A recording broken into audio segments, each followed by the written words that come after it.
Hello class. Next जो हमारा topic है दैट इज़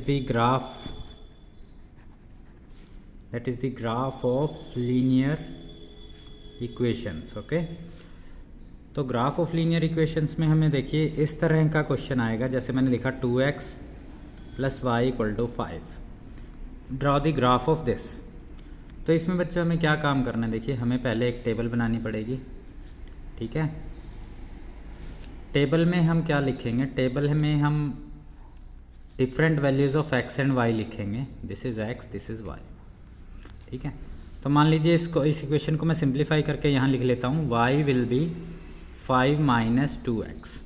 ठीक है, तो व्हेन x इज़ 0 तो मैं क्या करता हूँ, put x = 0, so y will be 5 आ जाएगा, 2x तो 2 0 हो जाएगा, so this is 5। Then I put x = 1 suppose. So if x = 1, then y will be 5 - 2, that is 3. So if x is 1, y is 3. Then put x = suppose -1. So if x is -1, then y will be 5 + 2, that is 7. So this is 7. Okay, then we need such a graph paper. ठीक है, then we plot these points on the graph paper. Yesterday we have learnt how to plot the points on the graph paper. Today we will do the how to graph the graph of how we will draw the graph of linear equation. So one will be x-axis, other one will be the y-axis. Suppose this is the x-axis, this is the y-axis. Suppose this is the y-axis. You will use scale in that. Okay, I am holding this phone with my hand, so I am not able to use that scale now. So I am giving you an idea. So this is the x-axis and this is the y-axis. Okay, now you will take the points. For this is 1 2 3, and what is the highest value of y is 7. Okay, so suppose this is 1 2 3 4 5 6 7 and 8. This is the y, and on the other side we have x, that is -1. So this is -1, this is -2, like this. So we will plot the points. When x is 0, y is 5. First point is x0, y 5. x0, y 5 will lie on y axis, so this is the first point. Then we have x1, y 3. So this is x1 and this is the y as 3. Okay, now the next point is x is -1 and y is 7. So x is -1 and y is 7 means here. ठीक है, now you have to find at least 3 values. Okay, at least 3 you will find out, and then you will plot these points. If all these points lie on same straight line, then it is correct, otherwise wrong. So they are lying on the same straight line, so you will write it as 2x + y = 5. This is the equation. Okay, this is the graphical representation of this equation. Okay, similarly what the only thing we have to take care is, suppose in second example I will try to clear it out. Suppose we have this 2x + 3y = 7. We need to graph this, so you need to make the table again. Okay, so this is the table. So this value is representing x, this is y. I am solving this as 2x = 7 - 3y, and therefore x will be 7 - 3y divided by 2. Okay, whenever you will put the values of y, you will get the values of x. So suppose I put y of value as 0, so I will get 3.5. 7/2 हो जाएगा ना। इसमें बस आपको ध्यान ये रखना है कि जो डेसिमल की वैल्यूज़ हैं उसमें सिर्फ 0.5 आना चाहिए, 1.5 2.5 इस तरह से। अगर मान लीजिए इस तरह की कोई कंडीशन आ गई, 1/3 आ गया, ठीक है, 5/7 आ गया, तो इस तरह के ये जो पॉइंट्स हैं, ये पॉइंट्स प्लॉट करने के लिए मेरे लिए काफ़ी मुश्किल काम हो जाएगा। तो आपको यहाँ पर वैल्यू कैसी रखनी है जिससे आपका आंसर सिर्फ 0.5 में आए, या फिर कोई इंटीजर वैल्यू आए। ठीक है, 0.25 0.315 ऐसे वैल्यूज़ अलाउड नहीं है, क्योंकि फिर ग्राफ में दिक्कत आएगी प्लॉट करते वक्त। तो इसलिए आपको इंटीजर वैल्यूज़ आए, पहली कोशिश तो ये होनी चाहिए, अदरवाइज 0.5 तक आना चाहिए, बस 0.5 तक। ठीक है, 2.5 जैसे 3.5 आ गया, तो 3.5 प्लॉट करने में मुझे कोई समस्या है नहीं। तो मैंने लिखा यहाँ पर put y = 0, we get x = 3.5, I will put y as 1, so I will get x as 7 minus 3 is 4, 4 by 2 is 2, so y is 1, x is 2. Okay, like this. So if you put y as minus 1, then you will get x as 5, 10 हो जाएगा ना. So y as minus 1 and we have this as 5. Now you will plot these points on this graph paper. You will need you will draw another pair of axes and you will complete this. Okay, but this is about the B exercise, 20B exercise. Okay, in this we will have to draw a single line on a graph paper. एक ही line draw करनी है, एक axis का लेकर, एक axis को लेकर, x और वाई एक्सिस को लेकर एक ही लाइन ड्रॉ करनी है.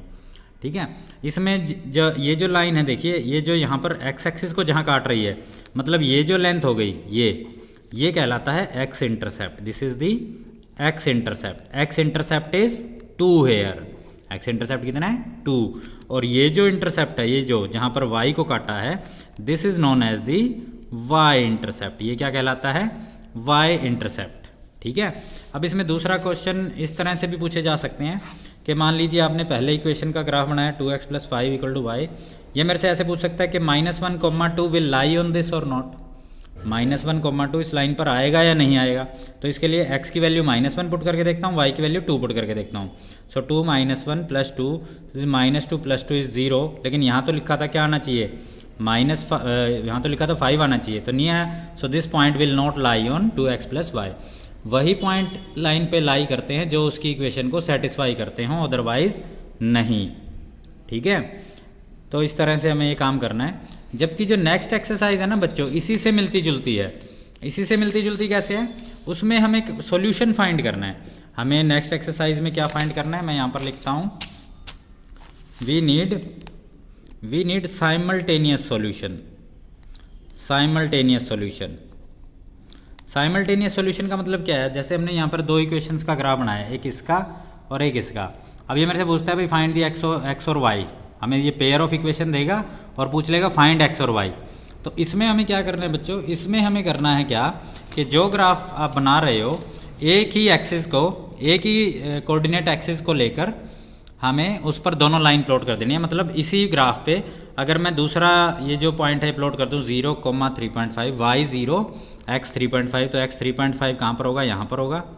ठीक है, ये मैं दूसरी टेबल बना रहा हूँ बच्चों. y1 और x2, y1 होना चाहिए और x2 होना चाहिए. तो यहाँ पर कोई पॉइंट यहाँ आ जाएगा, देखो. ठीक है, y1 और x2. और इसी तरह से y मुझे चाहिए -1 और x चाहिए 5. y मुझे चाहिए -1, y चाहिए -1, सॉरी. तो y -1 मान लीजिए यहाँ पर हो गया -1, और x मुझे चाहिए 5. तो 5 कहाँ होगा?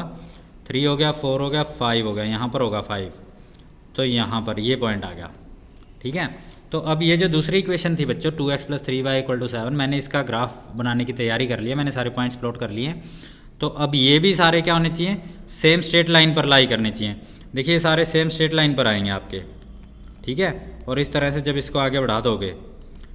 ठीक है, तो अब जो सेकंड एक्सरसाइज का काम है, सॉल्यूशन कैसे फाइंड करते हैं इक्वेशंस का. ये इक्वेशन मैंने लिख दी, this graph is representing, this line is representing 2x + 3y = 7. यहाँ पर मैं पॉइंट के कोऑर्डिनेट्स लिख देता हूँ 5, -1, और यहाँ पर ये क्या था 3.5, 0, और इसी तरह से यहाँ पर क्या था 2, 1. ठीक है, तो ये मेरे पास एक ग्राफ बन गया. अब जो पॉइंट ऑफ इंटरसेक्शन होता है बच्चों, जो पॉइंट ऑफ इंटरसेक्शन होता है दोनों लाइंस का, दैट इज दी, वो क्या होता है? सॉल्यूशन होता है. यहाँ पर मैं काउंट कर लूँगा x की value. This will be the x value of x we are looking for, and here this will be the value of y we are looking for. Okay, ये दोनों वैल्यूज़ क्या आएंगी? x और y की required values को represent करेंगी, जो इन दोनों इक्वेशंस का साइमल्टेनियस सॉल्यूशन होगा. ठीक है, ये बात समझ में आई क्या? तो आप इसको इस तरह से करेंगे. तो बच्चों ये B और C जो है रिलेटिवली सेम तरह की एक्सरसाइज है. B में आपको सिंगल लाइन का ग्राफ प्लॉट करना है. पहले इसकी टेबल बनाई, इसका ग्राफ बना दिया, फिर इसकी टेबल बनाई, इसका ग्राफ बना दिया. D जो एक्सरसाइज है उसमें आपको साइमल्टेनियस सोल्यूशन की बात करेगा. ये आपको 2 इक्वेशन दी होंगी, x और y की वैल्यू पूछेगा, तो आपको इस तरह से सेम कोऑर्डिनेट एक्सिस को लेकर के 2 लाइन ड्रॉ कर देनी है. उनका पॉइंट ऑफ इंटरसेक्शन जो होगा उसकी एक्स एक्सिस पर देख लेंगे और उसको वाई एक्सिस पर जो कोऑर्डिनेट आएंगे that will be the solution of my equation. ठीक है, जैसे यहाँ पर एग्जांपल में देखो, solve the following system of equation graphically, इस तरह से क्वेश्चन आएगा, इस तरह से दो इक्वेशन दी होंगी। ठीक है, उसके बाद मैं इस तरह से एक टेबल बना लूँगा। ठीक है, आपको एटलीस्ट 3 वैल्यूज़ लेनी है और इस तरह से मैं ग्राफ रिप्रेजेंट कर दूंगा। जो पॉइंट ऑफ इंटरसेक्शन है that will give us the solution. तो इस क्वेश्चन में सॉल्यूशन क्या है, x is 6 and y is 0, तो x is 6 and y is 0 is the solution. ठीक है, इस तरह से आपको पेयर ऑफ लीनियर इक्वेशंस का ग्राफ ड्रॉ करना है और इक्वेशंस को सॉल्व करना है। तो बी और सी एक्सरसाइज में आपका यही काम है। ठीक है बच्चों, डी का हम बाद में बात करेंगे। Okay guys, thank you, thanks for watching.